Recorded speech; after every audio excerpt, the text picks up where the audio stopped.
News TV 99 కి స్వాగతం. ముందుగా ముఖ్యాంశాలు.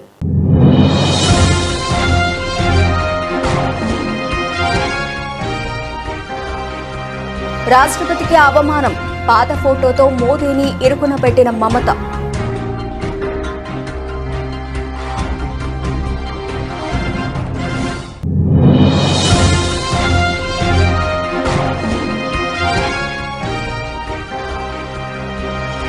యుద్ధం మరింత ఉధృతం, అగ్ని నదిలా మారిన తెహ్రాన్ నగర వీధులు.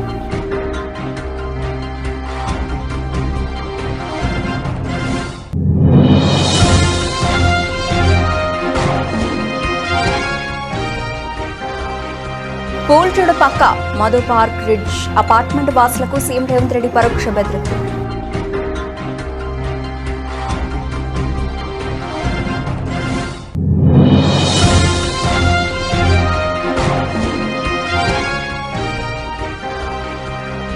జగన్ పై మరోసారి విమర్శలు గుప్పించిన షర్మిల.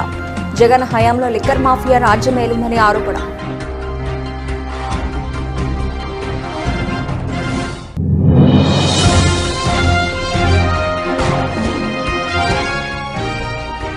బాధితులను నిర్బంధించి కుకట్పల్లిలో సీఎం రేవంత్ రెడ్డి బహిరంగ సభ. మాజీ కార్పొరేషన్ చైర్మన్ జగన్ పార్టీ మీదే ఆరోపణ.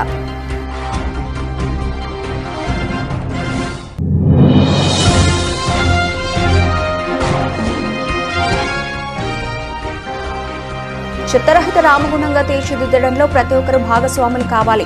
రామగుణ శాసనసభ్యులు ఎంఎస్ రాజ్ ఠాకూర్ పిలుపు.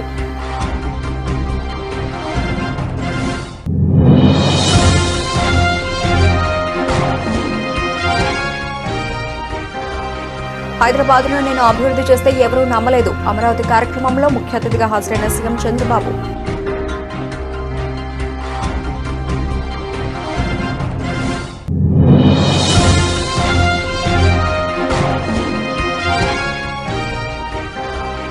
World champion Bharat. టీ20 ప్రపంచ కప్ లో సరికొత్త చరిత్ర. న్యూజిలాండ్ పై అల్టిమేట్ విక్టరీ.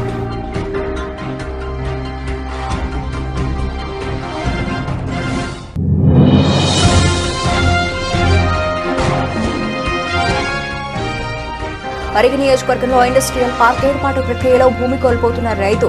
కాంగ్రెస్ కార్యకర్త ఆవేదన.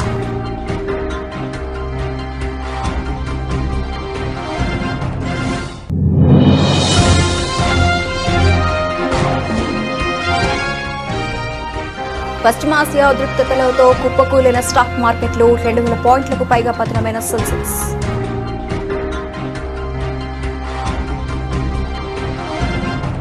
పశ్చిమ బెంగాల్ ముఖ్యమంత్రి మమతా బెనర్జీ, ప్రధాని నరేంద్ర మోదీ మధ్య రాజకీయ వివాదం మరోసారి తారాస్థాయికి చేరింది.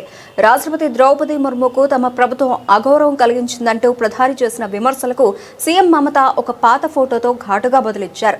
రాష్ట్రపతి నిలబడి ఉండగా ప్రధాని కూర్చున్న ఫోటోను చూపిస్తూ అసలు గౌరవం ఇవ్వనిది ఎవరని ఆమె నిలదీశారు. మార్చి 7న రాష్ట్రపతి ద్రౌపది ముర్ము బెంగాల్ పర్యటనకు వెళ్లారు. ఈ సందర్భంగా బాగ్డోగ్రా విమానాశ్రయంలో తనకు స్వాగతం పలికేందుకు ముఖ్యమంత్రి గాని కేబినెట్ మంత్రులు గాని రాకపోవడంపై రాష్ట్రపతి అసంతృప్తి వ్యక్తం చేశారు. वर्षों तक यहाँ जो आपदा सरकार थी उसने विकास का हर काम ठप रखा था.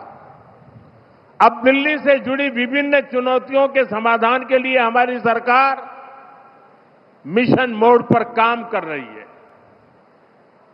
पेरिफेरल एक्सप्रेसवे बनने से लाखों गाड़ियों को दिल्ली में दाखिल होने की आवश्यकता नहीं पड़ती. भाजपा सरकार यमुना जी की साफ सफाई के लिए भी बहुत बड़े लेवल पर काम कर रही है. इसके लिए करोड़ों रुपए के प्रोजेक्ट पर काम शुरू किया गया है. साथियों, दिल्ली में पहले जो आपदा सरकार थी उसे यहां के गरीब, मध्यम वर्ग, किसी की परेशानी से कोई फर्क नहीं पड़ता था. आपदा सरकार ने हेल्थ सेक्टर का भी बुरा हाल कर रखा था. हम आपदा सरकार को चिट्ठियां लिखते थे, भारत सरकार चिट्ठियां लिखती थी और कहते रहे कि आयुष्मान स्कीम लागू करो, लेकिन आपदा वालों ने कभी गरीबों की परवाह नहीं की। मुझे खुशी है कि यहां रेखा जी के नेतृत्व में भाजपा सरकार निरंतर स्थितियों को बदलने में जुटी है। बीते एक वर्ष में ही अनेक आयुष्मान आरोग्य मंदिर यहां स्थापित किए गए हैं। इससे गरीब और ఇరాన్ పై ఇజ్రాయెల్ దాడులను ఉధృతం చేసింది. రాజధాని టెహ్రాన్ పై బాంబుల వర్షం కురిపించింది. చమురు డిపోలే లక్ష్యంగా భీకర దాడులు జరిపింది. దీంతో పలుచోట్ల భారీగా మంటలు చెలరేగాయి. నగరమంతా దట్టమైన పొగ కమ్మేసింది. ఈ దాడిలో 2 ట్యాంకర్ డ్రైవర్లు సహా 4 మరణించారని national Iranian oil products distribution company CEO తెలిపారు. ఇంతటితో అయిపోలేదని ఇరాక్ను మరిన్ని షాక్లు ఇస్తామని ఇజ్రాయెల్ ప్రధాని నెతన్యాహు హెచ్చరించారు. టెహ్రాన్ దాని చుట్టుపక్కల ఉన్న చమురు డిపోలపై ఇజ్రాయెల్ యుద్ధ విమానాలు శనివారం రాత్రి చక్కర్లు కొడుతూ బాంబుల వర్షం కురిపించాయి. దీంతో భారీ పేలుళ్లు నగరాన్ని వణికించాయి. దట్టంగా ఎగిసిపడ్డ మంటలు, నల్లటి మేఘంలా అలుముకున్న పొగ పలుచోట్ల కనిపించింది. పొరుగున ఉన్న కరజ్లో కూడా మంటల పొగ కనిపించిందంటే దాడుల తీవ్రత అర్థం చేసుకోవచ్చు. ఈ దాడులతో లీకైన చమురు రోడ్ల వెంబడి ప్రవహిస్తూ ఉండగా ఆయా డిపోలు మడుతున్న గోళాలను తలపించాయి. లీకైన చమురుకు పలుచోట్ల నిప్పు అంటుకోవడంతో వీధులు ప్రవహించే అగ్నినదిలా మారాయని పలువురు పేర్కొన్నారు. షహ్రాన్, అఫ్ఘాసియేతో పాటు మొత్తం 4 చమురు డిపోలు, పెట్రోలియం ఉత్పత్తుల రవాణా కేంద్రం కూడా వైమానిక దాడుల్లో దెబ్బతిన్నాయి. మంటలను ఆర్పేందుకు అత్యవసర బృందాలు రాత్రి నుంచి ప్రయత్నించి ఎటకేలకు సఫలమయ్యాయి. చమురు సరఫరాకు తాత్కాలికంగా అంతరాయం ఏర్పడిందని అధికారులు తెలిపారు. ఆదివారం ఉదయం నుంచి మంటల నుంచి వెలువడిన పొగ నగరమంతా నల్లగా కమ్మేసింది. సూర్యుడు సరిగా కనిపించలేదని, గాల్లో మండుతున్న ఇంధన వాసన వ్యాపించిందని స్థానికులు తెలిపారు. అయితే దాడులను అధికారులు నిర్ధారించినప్పటికీ తమ చమురు నిల్వలు మాత్రం సురక్షితంగా ఉన్నాయని ప్రకటించారు.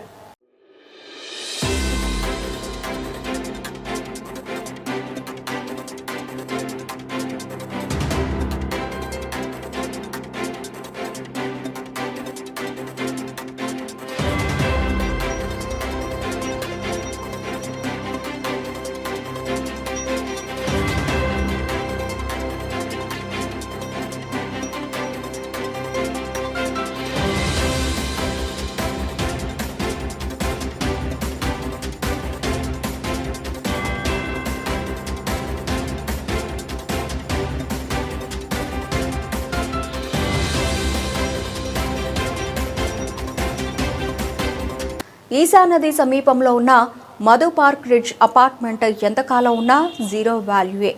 ఈరోజు కాకపోయినా రేపైనా ఆ అపార్ట్మెంట్ను కూల్చివేస్తామని సీఎం రేవంత్ రెడ్డి తేల్చి చెప్పారు. మూసీ, ఈసా నదుల బఫర్ జోన్ పరిధిలో ఉన్న భవన నిర్మాణాలను కూల్చివేస్తామని, అధికృత అనుమతులతో భవన నిర్మాణాలు చేపట్టిన 2012 నాటి సుప్రీంకోర్టు జాతీయ గ్రీన్ ట్రిబ్యునల్ మార్గదర్శకాలకు అనుగుణంగా లేకపోతే కూల్చివేత తప్పదని హెచ్చరించారు. హైదరాబాద్ జ్యోతిబాపులే భవన్లో ఆదివారం నిర్వహించిన అంతర్జాతీయ మహిళా దినోత్సవంలో సీఎం పాల్గొని ఈ వ్యాఖ్యలు చేశారు. మధు పార్క్ అపార్ట్మెంట్ బాధితులు ప్రభుత్వం ఇచ్చే పరిహారం తీసుకుని వేరే చోటుకు వెళ్లిపోవాల్సిందేనని పరోక్ష హెచ్చరికలు జారీ చేశారు. నిన్న మన ఒక అపార్ట్మెంట్కు సంబంధించిన చర్చ జరిగింది. ఎందుకంటే అక్కడ జర్నలిస్ట్ మిత్రులు ఉన్నారు. నేను కన్వే చేసిన అది 7 acres ఉంది. ఆ 7 acresలో మూసీ నది ఒడ్డున, ఈసా నది ఒడ్డున ఉంది. అది నదులకు బఫర్ జోన్ 50 మీటర్లు, నాలాకు బఫర్ జోన్ 10 మీటర్లు. ఈసా నది ఒడ్డున ఇది నాలా అని చూపించి 2004-05లో బిల్డరు అనుమతి తీసుకొని వచ్చి అక్కడ అపార్ట్మెంట్స్ కట్టింది. 2004 తర్వాత 2012లో చట్టాన్ని సవరించి స్పష్టంగా నాలా అయితే ఎంత ఉండాలో, చెరువులు అయితే ఎంత ఉండాలి బఫర్ జోన్, నదులైతే ఎంత ఉండాలి బఫర్ జోన్, కేటగారికల్గా చట్టాన్ని మనం ఆమోదించుకున్నాం శాసనసభలో. 2012 నుంచి యాక్ట్ మనం ఇంప్లిమెంట్ చేస్తున్నాం. దాని ప్రకారం మూసా నది కానీ ఈసా నది కానీ నది ఒడ్డున 50 మీటర్ల బఫర్ జోన్, ఎవరు ఏమి కట్టడానికి వీల్లేదు. కట్టినా కూడా వాటిని తొలగించాలి. భూ యాజమాన్య హక్కులు మీ దగ్గర ఉన్న నష్టపరిహారం ఇస్తారు తప్ప అందులో ఎలాంటి నిర్మాణాలు జరగడానికి లేదు. NGT directions, supreme court directions, all constitutional authorities have decided to remove all these buffer zones. ఆ అపార్ట్మెంట్కు సంబంధించి దాదాపుగా 50% ఈ బఫర్ జోన్ 50 మీటర్ల 9 మీటర్ల సెట్ బ్యాక్ చూపించేసి ఇది నాలా అని చూపించి బిల్డర్స్ అక్రమంగా అనుమతి తెచ్చుకొని కట్టినరు, మన వాళ్ళు కొనుక్కున్నారు. అనుమతి చూసే కొనుక్కున్న వాళ్ళ గురించి నేనేం తప్పుగా చెప్పట్లేదు, అనుమతులు అన్నీ చెక్ చేసుకున్నాం. నేను ఈ మధ్యలో ప్రాజెక్టుని టేకప్ చేయాలనుకున్నప్పుడు చూస్తే మోర్ దాన్ 50% బఫర్ జోన్లు ఉన్నది. దీంట్లో చాలామంది తెలిసిన మిత్రులు ఉన్నారు. వైసీపీ అధినేత జగన్ లక్ష్యంగా ఏపీ కాంగ్రెస్ చీఫ్ షర్మిల ధ్వజమెత్తారు. తూర్పుగోదావరి జిల్లా దేవరపల్లి మండలం దొద్దుకూరులో నిర్వహించిన ఉపాధి హామీ పరిరక్షణ యాత్ర భాగంగా ఆమె వైసీపీ 5 ఏళ్ల పాలనపై నిప్పులు చెరిగారు. జగన్ హయాంలో లిక్కర్ మాఫియా రాజ్యం ఏలిందని, నాసిరక మద్యంతో ప్రజల ఆరోగ్యాన్ని పాడు చేయడమే కాకుండా రాష్ట్ర ఆదాయాన్ని కూడా కొల్లగొట్టారని ఆమె ఘాటుగా విమర్శించారు. రాష్ట్రంలో డ్రగ్స్ సంస్కృతి పెరిగిపోవడానికి గత ప్రభుత్వమే కారణమని, కంటైనర్ల కొద్దీ మాదక ద్రవ్యాలు రాష్ట్రంలోకి వచ్చాయని ఆరోపించారు. రాజకీయ అంశాలపైన స్పందిస్తూ ప్రత్యేక హోదా కోసం మోదీ కాలర్ పట్టుకుంటానని చెప్పిన జగన్ అధికారంలోకి వచ్చాక బీజేపీకి సాగిలపడ్డారని విమర్శించారు. 3 రాజధానుల పేరుతో రాష్ట్రానికి రాజధాని లేకుండా చేశారని, పోలవరం ప్రాజెక్టును కూడా నిర్వీర్యం చేశారని మండిపడ్డారు. కాంగ్రెస్ పార్టీ ఎప్పుడు మహిళలకు 50% రిజర్వేషన్లతో అండగా ఉంటుందని, కానీ బీజేపీ పాలనలో మహిళలకు రక్షణ కరువైందని ఆవేదన వ్యక్తం చేశారు. ఇప్పుడు చూస్తున్నాం, చంద్రబాబు గారేమో అధికార పక్షంలో ఉన్నారు, జగన్మోహన్ రెడ్డి గారేమో ప్రతిపక్షంలో ఉన్నారు. కానీ ఇద్దరు బీజేపీకి బానిసలుగానే ఉన్నారు. ఇద్దరు ముఖ్యమంత్రులు అయ్యారు, ఇద్దరి పాలన చూశాం. కానీ ఏ ఒక్కరైనా మన రాష్ట్రానికి రావాల్సిన ప్రత్యేక హోదా కోసం కొట్లాడారా? ఒక్కరు కూడా కొట్లాడలేదు. ప్రత్యేక హోదా మన రాష్ట్రానికి వస్తే పెద్ద పెద్ద పరిశ్రమలు వస్తాయి, ఎందుకంటే ట్యాక్స్ ఫ్రీ అవుతుంది కాబట్టి. లక్షల కొద్ది పరిశ్రమలు వస్తే మన బిడ్డలకు ఉద్యోగాలు వస్తాయి, మన రాష్ట్రము పైకొస్తుంది, మన రాష్ట్రం అభివృద్ధి చెందుతుంది. కానీ ఒక్క ముఖ్యమంత్రిగా చంద్రబాబు గారు కొట్లాడలేదు ప్రత్యేక హోదా కోసం. ఇక జగన్మోహన్ రెడ్డి గారు అయితే నాకు అధికారం ఇవ్వండి, బీజేపీ కాలర్ పట్టుకొనైనా సరే ప్రత్యేక హోదా తీసుకొస్తానని చెప్పిన జగన్మోహన్ రెడ్డి గారు ముఖ్యమంత్రి అయిన తర్వాత అదే బీజేపీకి మోడీకి సాగిలపడ్డారు. ఎవరైనా వాళ్ళ స్వార్థ రాజకీయాలు చూసుకున్నారు. కనీసం రాజశేఖర్ రెడ్డి గారు మొదలు పెట్టిన జల యజ్ఞాన్ని కూడా జగన్మోహన్ రెడ్డి గారు పూర్తి చేయలేకపోయారు. ఇరిగేషన్ ప్రాజెక్టులు పూర్తవ్వాలి అన్నది రాజశేఖర్ రెడ్డి గారి కోరిక. 6 నెలల్లో అధికారంలోకి వచ్చిన 6 నెలల్లో పూర్తి చేస్తానన్న జగన్మోహన్ రెడ్డి గారు ఇంతవరకు ఆయన అధికారంలో ఉన్నప్పుడు పూర్తే చేయలేదు. ఇప్పుడు ఆలోచన కూడా చేస్తూ ఉండడు. జగన్మోహన్ రెడ్డి గారు చేసింది లిక్కర్ మాఫియా. అసలు ఓన్లీ క్యాష్ పద్ధతిలో, అంటే డిజిటల్ పేమెంట్స్ అనేదే లేకుండా, ఈ డిజిటల్ యుగంలో అసలు డిజిటల్ పద్ధతే లేకుండా ఓన్లీ క్యాష్ పద్ధతిలో లిక్కర్ అమ్మిన సర్కారు ఏకైక సర్కారు భారతదేశంలో ఒక్క ఆంధ్రప్రదేశ్ జగన్మోహన్ రెడ్డి గారి సర్కారు మాత్రమే. అంత నాసిరకం మద్యము తయారు చేశారు. ఇప్పుడేమో జగన్మోహన్ రెడ్డి గారు ఆ టైంలో నాసిరకం మద్యం తయారు చేశారు. కూకట్పల్లిలో సీఎం రేవంత్ రెడ్డి బహిరంగ సభ నేపథ్యంలో గ్రామస్తులను నిర్బంధించారని మాజీ కార్పొరేషన్ చైర్మన్ జగన్ పాటమీది ఆరోపించారు. సీఎం పర్యటన నేపథ్యంలో తనను తన అనుచరులను అరెస్ట్ చేసి కూకట్పల్లి పోలీస్ స్టేషన్ కు తరలించారని, అక్కడి నుంచి బాలానగర్ పిఎస్ కు తరలించారని పేర్కొన్నారు. నిర్బంధ వాతావరణం సృష్టించి చుట్టుపక్కల వారికి తీవ్ర అభ్యంతరం కలిగిస్తున్నారని జగన్ పాటమీది ఆరోపించారు.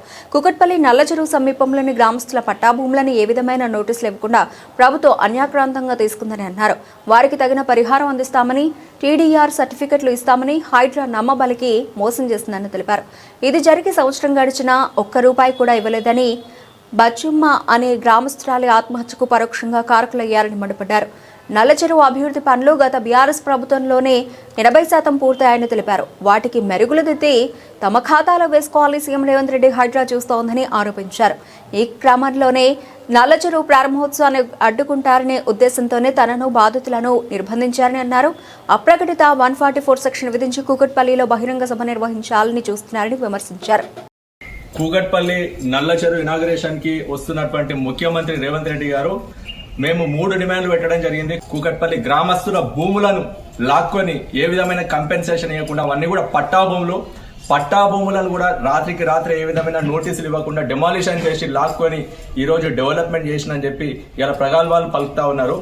హైడ్రా రంగనాథ్ గారు ఆయన గతంలో భూములు తీసుకున్నప్పుడు ఆయననే ప్రత్యక్షంగా హామీ ఇవ్వడం జరిగింది. మేము ఖచ్చితంగా మీ అందరు కూడా కంపెన్సేషన్ ఇస్తామని చెప్పి సంవత్సర కాలం గడిచిపోయింది. ఈ రోజు ₹1 కూడా కంపెన్సేషన్ ఇవ్వకుండా ఈ రోజు కూకట్పల్లి గ్రామస్తులను ఈ రాష్ట్ర ప్రభుత్వము హైడ్రా రంగనాథ్ గారు మోసం చేసిర్రు. దీనికి న్యాయం చేయాలని చెప్పి మేము డిమాండ్ చేసినాము. ప్రాణాలు కోల్పోయినటువంటి బుచ్చమ్మ గారు 52 సంవత్సరాల గ్రామస్తురాలైనటువంటి బుచ్చమ్మ గారిని గతంలో మా వర్కింగ్ ప్రెసిడెంట్ కేటీఆర్ గారు పరామర్శించి పార్టీ తరఫున వారు సాయం చేయడం జరిగింది. కానీ ప్రభుత్వం తరపున సహాయం చేయమని పూర్తి స్థాయిలో కుటుంబాన్ని ఆదుకోవాలని చెప్పి డిమాండ్ చేస్తే ఇప్పటి వరకు న్యాయం చేసినటువంటి దాఖలాలు లేవు. ఖచ్చితంగా కూకట్పల్లి గ్రామస్తులకు అందరికీ కూడా న్యాయం చేయాలి. ఈ రోజు నల్ల చెరువు అభివృద్ధి అనేది గతంలో బీఆర్ఎస్ ప్రభుత్వం అధికారంలో ఉన్నప్పుడే 80% అభివృద్ధి పూర్తయింది. 2 వైపులా walking track, open air gym, park, అదేవిధంగా పూర్తి స్థాయిలో దాన్ని మంచినీటి చెరువుగా మార్చినటువంటి ఘనత బీఆర్ఎస్ ప్రభుత్వానిదే.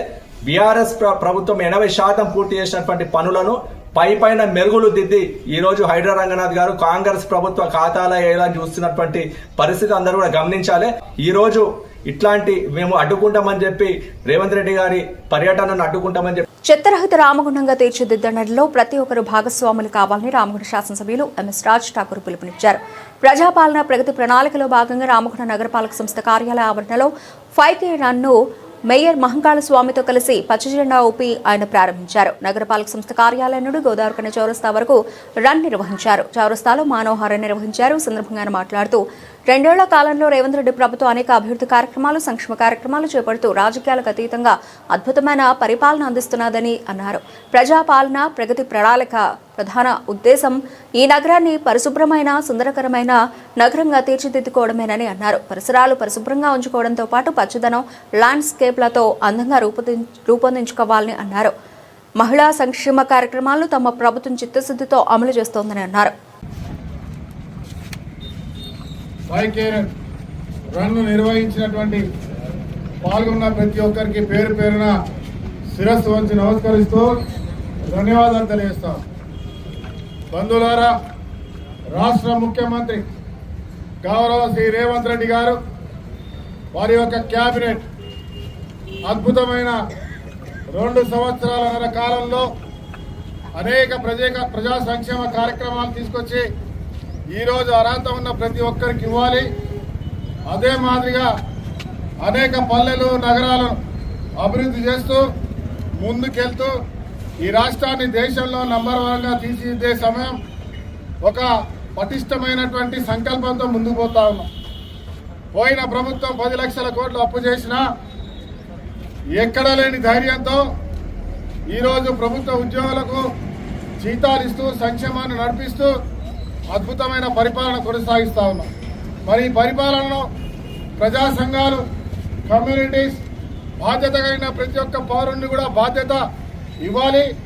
మనం చేస్తున్న అభివృద్ధిలో అందరినీ కలుపుకొని రాజకీయాలకు అతీతంగా మన పల్లె నుంచి పట్టణాల వరకు అద్భుతమైన పరిపాలన కొనసాగించాలి.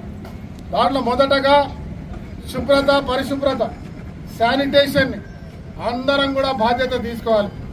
ఎన్విరాన్మెంట్, చెట్ల పెంపకం, దాదాపు ల్యాండ్స్కేపింగ్ చేయడం, దాంతోపాటు ప్రభుత్వ సంక్షేమాలు ఏమేమి ఉన్నాయో ఆ సంక్షేమాలన్నీ అందరికీ అర్హత ఉన్న వాళ్ళకి అందుతున్నాయా లేదా చూస్తూ బాధ్యత తీసుకొని అర్హత ఉన్న వాళ్ళకి ఇప్పించేటువంటి బాధ్యత. ఇలాంటివే కాకుండా మహిళలందరినీ కూడా కోటీశ్వరులు చేయాలని ఒక ఆలోచనతో 1,00,000 కోట్లు. మహిళల భద్రత విషయంలో ఎన్డీఏ ప్రభుత్వం ఏమాత్రం రాజీ పడదని చంద్రబాబు తేల్చి చెప్పారు. ఎవరైనా ఆడబిడ్డల జోలికి వస్తే అదే వారికి చివరి రోజు అవుతుంది. అలాంటి దుర్మార్గులను కఠినంగా హెచ్చరిస్తున్నా మీ భద్రతకు చంద్రన్న ఉన్నంత వరకు భయపడాల్సిన అవసరం లేదు అని ఆయన భరోసా ఇచ్చారు. రాష్ట్ర హోంమంత్రిగా కూడా ఒక మహిళ ఉన్నారని, ఎక్కడ సమస్య ఎదురైనా తక్షణమే స్పందిస్తారని గుర్తు చేశారు. ఇదే సమయంలో రాష్ట్రంలో జనాభా తగ్గుదలపై ఆయన ఆందోళన వ్యక్తం చేశారు. ఒకప్పుడు ఒక బిడ్డ ముద్దు, ఇద్దరు ఓకే, ముగ్గురు వద్దు అన్నాను, కానీ ఇప్పుడు ఒక బిడ్డ వద్దు, ఇద్దరు ఓకే, ముగ్గురు ముద్దు అని చెబుతున్నారు. రాష్ట్రంలో జననాల రేటు 1.5కి పడిపోయింది. ఇది ప్రమాదకరం. అందుకే పెద్ద కుటుంబాలను ప్రోత్సహించేందుకు అవసరమైతే 3 పడక గదులు ఇల్లు, అదనపు రేషన్ వంటి ప్రోత్సాహకాలు అందిస్తామని నూతన విధానాన్ని ప్రకటించారు. చేసుకోవడంలో ఉంది. నేను కూడా వెంకటేశ్వర స్వామి ఎవ్రీడే ఒకసారి నమస్కారం పెట్టి కోరుకుంటా. స్వర్గం అక్కడ ఉంది, నేను ఇక్కడ భూమి మీద ఉన్నా. ఆ స్వర్గం నమూనా నిర్మాణం చేయడానికి ఆశీర్వదించమని వెంకటేశ్వర స్వామికి 1 నిమిషం నమస్కారం పెడతాను. అమరావతి ప్రజా రాజధాని, అమరావతి దేవతల రాజధాని. ఈరోజు కలియుగ దేవుడు వెంకటేశ్వర స్వామి మన రాష్ట్రంలో ఉన్నాడు. 1 నిమిషం ఆశీర్వదిస్తే నా పేదవాళ్ళకు న్యాయం చేస్తానని దండం పెట్టుకొని వస్తా. మార్నింగ్ కూడా మీకోసం కోరుకొని వచ్చా. తప్పకుండా మీ అందరి భవిష్యత్తు బంగారు భవిష్యత్ చేసే బాధ్యత, మీ జీవన ప్రమాణాలు పెంచే బాధ్యత నేను తీసుకుంటానని మీ అందరికీ హామీ ఇస్తున్నా. ఒకప్పుడు హైదరాబాద్ని మీరు చూశారు. నేను అభివృద్ధి చేసినప్పుడు ఎవరు నమ్మలా.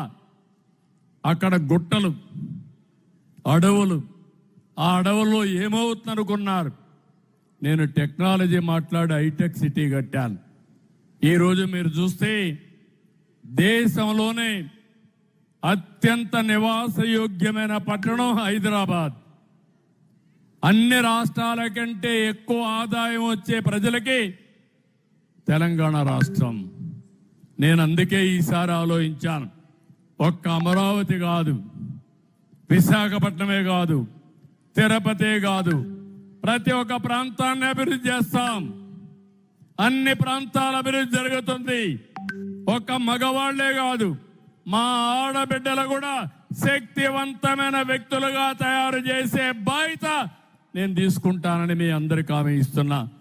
టీ20 ప్రపంచ కప్ ఫైనల్లో టీమిండియా మరోసారి విశ్వరూపం చూపించింది. అహ్మదాబాద్లోని నరేంద్ర మోదీ స్టేడియం వేదికగా ఆదివారం జరిగిన తుది పోర్లో న్యూజిలాండ్ను చిత్తు చేసి విశ్వవిజేతగా నిలిచింది. ఈ విజయంతో భారత్ సరికొత్త చరిత్ర సృష్టించింది. 2007-2024 తర్వాత ఇది టీమిండియాకు మూడో టీ20 వరల్డ్ కప్ కావడం విశేషం. 3 సార్లు టీ20 వరల్డ్ కప్ గెలిచిన తొలి జట్టుగా టీమిండియా రికార్డు నెలకొల్పింది. దాంతో పాటే ఆతిథ్య జట్టు వరల్డ్ కప్ నెగ్గడం కూడా ఇదే తొలిసారి. అంతేకాదు టీ20 ప్రపంచ కప్ చరిత్రలో డిఫెండింగ్ ఛాంపియన్ గా బరిలోకి దిగి టైటిల్ ను నిలబెట్టకుండా తొలి జట్టుగా టీమిండియా రికార్డులకెక్కింది. సొంత గడ్డపై జరిగిన ఈ మెగా ఫైనల్లో భారత్ ఏకంగా 96 పరుగుల తేడాతో న్యూజిలాండ్ పై ఘన విజయం సాధించి ట్రోఫీని ముద్దాడింది. 256 పరుగుల భారీ లక్ష్యంతో బరిలోకి దిగిన న్యూజిలాండ్ ఏ దశలోనూ పోటీ ఇవ్వలేకపోయింది. భారత బౌలర్ల ధాటికి కివీస్ బ్యాటర్లు పెవిలియన్ కు క్యూ కట్టారు. భారత పేస్ దళపతి జస్ప్రీత్ బుమ్రా తన మ్యాజిక్ బౌలింగ్తో కివీస్ పతనాన్ని శాసించాడు. కేవలం 15 పరుగులిచ్చి 4 కీలక వికెట్లు పడగొట్టి ప్రత్యర్థి నడివిరిచాడు. న్యూజిలాండ్ ఇన్నింగ్స్లో వికెట్ కీపర్ టిమ్ సీఫెల్ట్, అలాగే కెప్టెన్ మిచెల్ షార్ట్నర్ మాత్రమే పోరాడారు. వీరిద్దరూ మినహా మిగిలిన బ్యాటర్లు ఎవరు క్రీజ్లో నిలవలేకపోయారు. ముఖ్యంగా Daryl Mitchell, Finn Allen, Rachin Ravindra వంటి స్టార్ ప్లేయర్లు విఫలమవడంతో కివీస్ 19 ఓవర్లలో 159 పరుగులకే ఆల్అవుట్ అయింది. భారత బౌలర్లలో బుమ్రా 4, అక్షర్ పటేల్ 3 వికెట్లు పడగొట్టగా హార్దిక్, వరుణ్ చక్రవర్తి, అభిషేక్ శర్మ తలో వికెట్ దక్కించుకున్నారు. అంతకుముందు టాస్ ఓడి బ్యాటింగ్కు దిగిన భారత్ న్యూజిలాండ్ బౌలర్లపై విరుచుకుపడింది. ఓపెనర్లు అభిషేక్ శర్మ, సంజు శాంసన్ ఆకాశమే హద్దుగా చెలరేగారు. తొలి వికెట్కు వీరిద్దరూ కేవలం 7.1 ఓవర్లలోనే 98 పరుగులు జోడించి శుభారంభం అందించారు. అభిషేక్ శర్మ 21 బంతుల్లోనే 6 ఫోర్లు 3 సిక్సర్లతో 52 పరుగులు చేసి మెరుపు ఇన్నింగ్స్ ఆడాడు. అతడు కేవలం 18 బంతుల్లోనే 50 పరుగులు చేశాడు. ఈ మెగా టోర్నీలో ఇదే ఫాస్టెస్ట్ 50. ఆ తర్వాత ఇషాన్ కిషన్తో కలిసి సంజు శాంసన్ స్కోరు బోర్డును పరుగులు పట్టించాడు. ముఖ్యంగా శాంసన్ కివీస్ బౌలర్లను ఊచకొతుకోశాడు. 46 బంతుల్లో 5 ఫోర్లు, ఏకంగా 8 సిక్సర్లతో 89 పరుగులు చేసి ఇన్నింగ్స్కు వెన్నెముకగా నిలిచాడు. చివర్లో శివం దూబే దాటికి ఆడడంతో భారత్ నిర్ణీత 20 ఓవర్లలో 5 వికెట్ల నష్టానికి 255 పరుగుల భారీ స్కోరు సాధించింది. సూర్యకుమార్ యాదవ్ డకౌట్ అయినా టీమిండియా సమిష్టి ప్రదర్శనతో మూడోసారి ప్రపంచ కప్ను కైవసం చేసుకుంది. కాంగ్రెస్ పార్టీకి దగ్గరుండి ఓట్లు వేయించినందుకు నా చెప్పుతో నేనే కట్టుకోవాల్సి వస్తుంది. పరిగి నియోజకవర్గంలో కాంగ్రెస్ పార్టీకి అత్యంత ఎక్కువ మెజార్టీ వచ్చింది మా కాళ్లపూర్ గ్రామంలోనే. మేము ఓట్లతో గిఫ్ట్ ఇస్తే మా ఎమ్మెల్యే మా భూములు లాక్కొని మాకు రిటర్న్ గిఫ్ట్ ఇస్తున్నాడు. రేవంత్ రెడ్డి, పరిగి ఎమ్మెల్యే ఇద్దరు రియల్ ఎస్టేట్ బ్రోకర్లే, అందుకే ఇలాంటి పనులు చేస్తున్నారు. తెలంగాణ ప్రజలు నాశనమైనా సరే రేవంత్ రెడ్డికి అతని కుటుంబం బాగుంటే చాలు. ఊర్లోకి వెళ్లి మళ్లీ కాంగ్రెస్ పార్టీకి ఓట్లు వేయమని అడిగే పరిస్థితి లేదు. చట్ట ప్రకారం ప్రజాభిప్రాయం సేకరించిన తర్వాతే భూములు సేకరించాలి గానీ ఎలాంటి ప్రజాభిప్రాయ సేకరణ లేకుండా నోటిఫికేషన్ ఇచ్చారు. వచ్చే ఎన్నికల్లో ఈ నియోజకవర్గంలో కాంగ్రెస్ గెలిచే ప్రసక్తే లేదు. పరిగి నియోజకవర్గంలో ఇండస్ట్రియల్ పార్క్ ఏర్పాటు ప్రక్రియలో భూమి కోల్పోతున్న రైతు కాంగ్రెస్ కార్యకర్త ఆవేదన. మాతో పాటు మా పక్కన ఉన్నట్టు విలేజెస్ దాదాపు ఒక అసైన్ ల్యాండ్ ఒక 420 ఎకరాలు. ఇది ఒక మన ఈ పట్ట ల్యాండ్ వచ్చేసి 159 సుమారు 160 ఎకరాలు పోతుంది. వాళ్ళు ఇప్పుడు వచ్చేసి ఇప్పుడు వాళ్ళకి జీవనోపాధి దేంట్లో ఉందంటే వ్యవసాయమే. వ్యవసాయం లేకపోతే వాళ్ళకి ఆధారం అనేది లేదు. మా దగ్గర ఉద్యోగాలు లేవు, మా పిల్లలు బిజినెస్ చేసే పరిస్థితి లేదు, ఏదీ లేదు. వాళ్ళు ఒకవేళ ఈ ల్యాండ్ కనుక ఈ ఇండస్ట్రీ పార్క్ పేరు మీద లాక్కున్నట్టయితే వాళ్ళకు మరణ శాసనం తప్ప వేరే ఏమి లేదు. అంటే వీళ్ళకి ఇప్పుడు స్టడీ ఉంది, రేపు ఇండస్ట్రియల్ పార్క్ డెవలప్మెంట్ చేస్తామంటారు, ఉద్యోగాలు ఇస్తామంటారు. ఉద్యోగాలు ఇవ్వరు కాదు కదా. ఇప్పుడు చూసినాం, ఇప్పుడు ఎక్కడెక్కడ మన లగ్గచెర్లలో చూసినాం, వాళ్ళకు కూడా ఫార్మా కంపెనీ అంటారు, వాళ్ళకు లోకల్ వాళ్ళకి ఇస్తారని గ్యారంటీ ఏం లేదు. ఎక్కడో బీఆర్ఆర్ వాళ్ళు తెచ్చుకుంటారు, వాళ్ళది అక్కడ లేబర్ ఛార్జెస్ తక్కువ ఉంటాయి కాబట్టి వాళ్ళకి 10,000కు పెట్టుకుంటారు. ఇక్కడ వీళ్ళకి ఏముంటుంది, వీళ్ళు చేయలేరు. కాంగ్రెస్ కాంగ్రెస్ నమ్మంటే 6 గ్యారెంటీలు ఇస్తామన్నందుకు బాగా నమ్మినాం, ప్రజలకు తీసుకెళ్దాం. నేను కూడా బాగా కాంగ్రెస్ కోసం బాగానే ఫైట్ చేసినాం, ఓట్లు వేయించిన. ఇప్పుడు ఏమంటారు మరి, ఓట్లు వేయించినావు నువ్వు, మరి ఏంది భయ నేను క్వశ్చన్ చేసుకోలే అడుగుతున్నారు. నువ్వు అప్పుడు బాగానే ఉరికిలాడినావు కదా అంటే నా చెబుతో నేను కొట్టుకోవాల్సి వస్తున్నది. ఇప్పుడు నా పరిస్థితి నాదే బాగాలేదు. ఇప్పుడు నేనేం చెప్పను, ఇప్పుడు వీళ్ళకి సమాధానం చెప్పలేకపోతున్నాను. అంటే రేవంత్ రెడ్డి రావాలి, పరిగి రామ్మోహన్ రెడ్డి రావాలి. పరిగి చదువుకున్న వ్యక్తి, మంచి మా పరిగి నియోజకవర్గం బాగా డెవలప్ చేస్తాడని అనుకున్నాం. ఆయన కాంగ్రెస్ వాళ్ళు ఊళ్ళో తిరిగే పరిస్థితులు ఉన్నాయా? లేవు. ఆయనకు రామ్మోహన్ రెడ్డికి ఒకటి ఏందండి ధ్యాస అంటే, మా ఊళ్ళో ఎక్కువ అత్యధిక మెజార్టీ పరిగి మండలం సెకండ్ అత్యధిక మెజార్టీకి 300 మెజార్టీ తెచ్చిన పశ్చిమాసియాలో యుద్ధ మేఘాలు కమ్ముకోవడంతో భారత స్టాక్ మార్కెట్లు సోమవారం భారీ నష్టాలతో ప్రారంభమయ్యాయి. ఇన్వెస్టర్లు అమ్మకాలకు తెగబడడంతో ట్రేడింగ్ మొదలైన కొద్దిసేపటికే బీఎస్సీ సెన్సెక్స్ 2,000 పాయింట్లకు పైగా కుప్పకూలింది. అదేవిధంగా ఎన్ఎస్జీ నిఫ్టీ కూడా కీలకమైన 24,000 మార్కును కోల్పోయి దిగువకు పడిపోయింది. దీంతో దలాల్ స్ట్రీట్లో ఒక్కసారిగా ఆందోళన వాతావరణం నెలకొంది. అమెరికా, ఇరాన్ మధ్య ఉద్రిక్తతలు తీవ్ర రూపం దాల్చడంతో అంతర్జాతీయ మార్కెట్లో ముడి చమురు ధరలు భగ్గుమన్నాయి. బ్రెంట్ క్రూడ్ ఆయిల్ ధర ఏకంగా 20% పైగా పెరిగి బ్యారెల్కు $114 స్థాయిని దాటింది. భారత్ తన చమురు అవసరాలు దాదాపు 88% దిగుమతులపైన ఆధారపడుతోంది. ఈ నేపథ్యంలో పెరిగిన చమురు ధరలు దేశంలో ద్రవ్యోల్బణాన్ని పెంచుతాయనే భయాలు ఇన్వెస్టర్లలో మొదలయ్యాయి. దీంతో విదేశీ, స్వదేశీ సంస్థాగత మదుపర్లు తమ పెట్టుబడులను వెనక్కి తీసుకుంటున్నారు. మార్కెట్ల పతనంతో పాటు డాలర్తో పోలిస్తే రూపాయి మారకం విలువ కూడా రికార్డు కనిష్టానికి పడిపోయింది. సోమవారం ఉదయం ₹46 నష్టపోయి 92.20 వద్ద ట్రేడ్ అయింది. మార్కెట్లో భయాలకు సూచికగా భావించే ఇండియా విఐఎక్స్ 20% పైగా పెరగడం ఇన్వెస్టర్లలో నెలకొన్న తీవ్ర ఆందోళనలను సూచిస్తోంది. బ్యాంకింగ్, ఎనర్జీ, ఐటీ సహా అన్ని రంగాల షేర్లు నష్టాల్లోనే కొనసాగుతున్నాయి. గత వారం కూడా మార్కెట్లు భారీ నష్టాలను చవిచూశాయి. ఇప్పుడు యుద్ధ భయాలు తోడవడంతో అమ్మకాల ఒత్తిడి మరింత పెరిగింది. ఈ ఉద్రిక్తతలు ఇలానే కొనసాగితే మార్కెట్లు మరింత పతనం కావచ్చని విశ్లేషకులు అంచనా వేస్తున్నారు.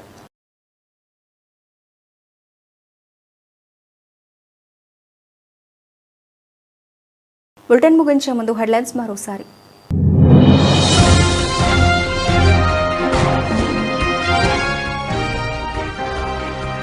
రాష్ట్రపతికి అవమానం, పాత ఫోటోతో మోదీని ఇరుకున పెట్టిన మమత.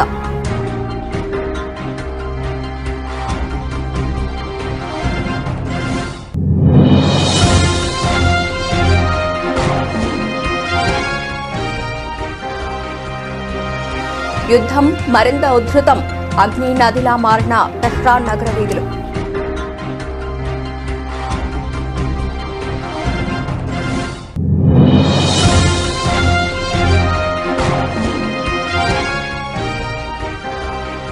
కూల్చుడు పక్క మధు పార్క్ రిడ్జ్ అపార్ట్మెంట్ వాసులకు సీఎం రేవంత్ రెడ్డి పరోక్ష బెదిరింపు.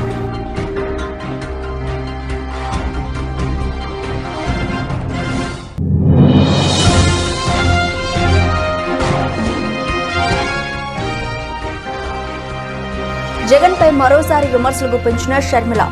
జగన్ హయాంలో లిక్కర్ మాఫియా రాజ్యమేలిందని ఆరోపణ.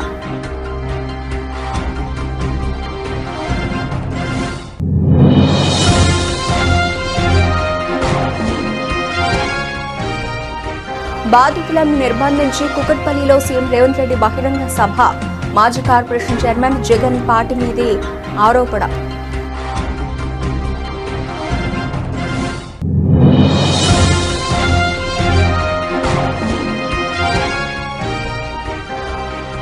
చిత్తరహిత రామగుణంగా తీర్చిదిద్దడంలో ప్రతి ఒక్కరూ భాగస్వాములు కావాలి.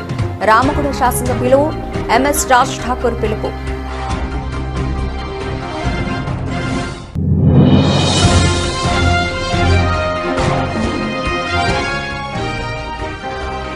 హైదరాబాద్ను నేను అభివృద్ధి చేస్తే ఎవరూ నమ్మలేదు. అమరావతి కార్యక్రమంలో ముఖ్య అతిథిగా హాజరైన సీఎం చంద్రబాబు.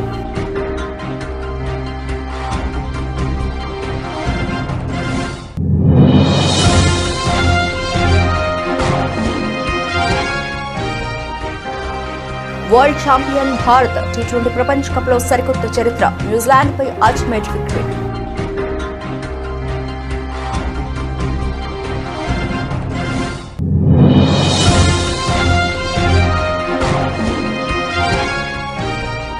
పరిగి నియోజకవర్గంలో ఇండస్ట్రియల్ పార్క్ ఏర్పాటు ప్రక్రియలో భూమి కోల్పోతున్న రైతు, కాంగ్రెస్ కార్యకర్త ఆవేదన.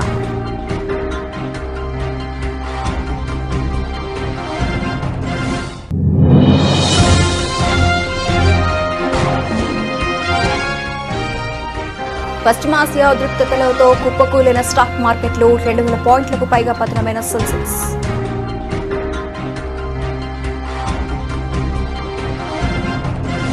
ఇవి బులెటిన్ అప్డేట్స్. మరిన్ని అప్డేట్స్తో మళ్ళీ కలుద్దాం. అంతవరకు సెలవు. నమస్తే.